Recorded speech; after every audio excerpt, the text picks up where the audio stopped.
Doctor Khurana का ख्याल आते ही अभय एक बार फिर से अतीत की यादों में खो जाता है।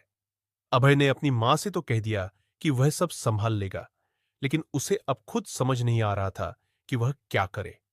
उसके रिश्तेदारों ने तो उसे बस 6 महीने का समय दिया है, और अभय यह बात अच्छे से जानता था कि 6 महीनों में भी इतनी बड़ी रकम को इकट्ठा करना नामुमकिन है। फिर भी वह हार नहीं मानना चाहता था, और इसीलिए वह अपने पिता के दूसरे दोस्त डॉक्टर खुराना से मिलने जाता है, जो कि बहुत बड़े साइंटिस्ट थे। देखो अभय, मैं समझता हूं कि इस समय तुम किस मुश्किल से गुजर रहे हो। तुम्हारे पिता मेरे बहुत अच्छे दोस्त थे, और उन्होंने हमेशा ही मुसीबत के समय में मेरी मदद की है। इसलिए मेरा भी फर्ज बनता है कि मैं इस मुश्किल समय में तुम्हारी मदद करूं। लेकिन मेरी समझ में नहीं आ रहा है कि मैं तुम्हारी मदद करूं कैसे। 3 करोड़ कोई छोटी मोटी रकम तो होती नहीं है, और उस हिसाब से 6 महीने का समय बहुत कम है। मैं तो कहता हूं 6 महीने क्या, 1 साल में भी इतनी बड़ी रकम कमाना आसान नहीं है। अगर मेरे पास इतने रुपए होते तो मैं तुरंत ही तुम्हें दे देता। डॉक्टर खुराना गहरी सांस लेते हुए कहते हैं, अभय उनके लिए उनके बेटे की तरह था, और वह हर हाल में अभय की मदद करना चाहते थे।